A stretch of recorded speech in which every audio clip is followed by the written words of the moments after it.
Information शुरू होती है 5 सेकंड में। 5, 4, 3, 2, 1 स्टार्ट। सभापति महोदय, यह मेरा परम सौभाग्य है कि आज इस अवसर पर मुझे देश के उन होनहार युवकों से बातचीत करने का मौका मिला है जो कि यहाँ पर उपाधि प्राप्त कर रहे हैं। दक्षिण भारत में जहाँ की अपनी अलग अलग भाषाएं हैं, गांधी के प्रयास और स्नेह से हिंदी के प्रचार का काम शुरू हुआ। गांधी जी एक महान नेता ही नहीं थे, बल्कि एक दार्शनिक भी थे। उन्होंने भारत की आज़ादी की लड़ाई को एक दिशा दी। आज़ादी मिलने के बाद जो हमारे देश के लिए बाधाएं बन सकती थीं, उन सब के बारे में उन्होंने सोचा और उन्हें दूर करने का प्रयास किया। गांधी जी के प्रयास से ही दक्षिण में हिंदी प्रचार को आज़ादी के एक प्रमुख साधन के रूप में महत्वपूर्ण स्थान मिला।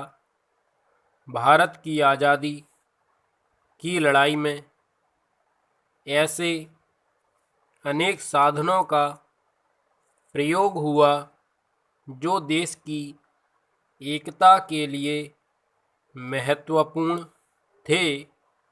इन साधनों में हिंदू मुस्लिम एकता, हरिजन समस्या, जातिवाद की समस्या और खादी की समस्या आदि प्रमुख थे।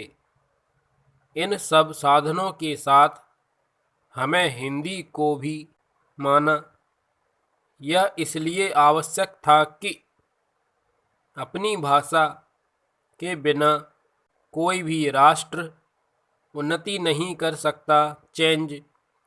राष्ट्रभाषा हिंदी के बारे में लोगों में अनेक शंकाएं थीं कि दक्षिण भारत में हिंदी का विरोध होता है, परंतु मैं आपको यह बताना चाहता हूँ कि आज़ादी के पहले और आज़ादी की प्राप्ति के बाद भी दक्षिण में कभी भी यह भावना पैदा नहीं हुई कि वे हिंदी का विरोध करें।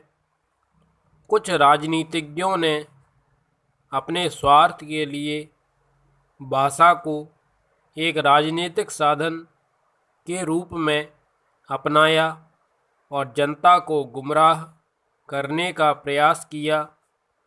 सूचना और समाचार माध्यमों ने भी इसे अपने व्यापार को बढ़ाने के एक साधन के रूप में लिया और कुछ लोगों द्वारा कही गई बातों को इस प्रकार जनता के सम्मुख रखा कि लोग समझने लगें कि यह दक्षिण की जनता की भावना है और वह हिंदी का विरोध कर रही है।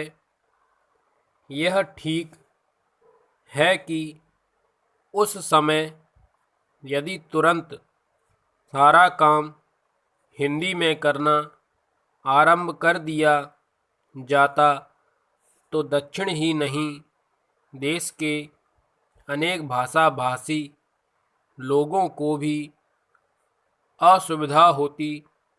वास्तव में हिंदी को देश की एकता और अखंडता के लिए राष्ट्रभाषा बनाया गया था। उसे सभी भाषा भाषियों के बीच एक पुल का कार्य करना था। अतः यह सोचना कि हिंदी को लागू कर अहिंदी भाषियों को परेशानी में डाला जाएगा गलत था। स्टॉप।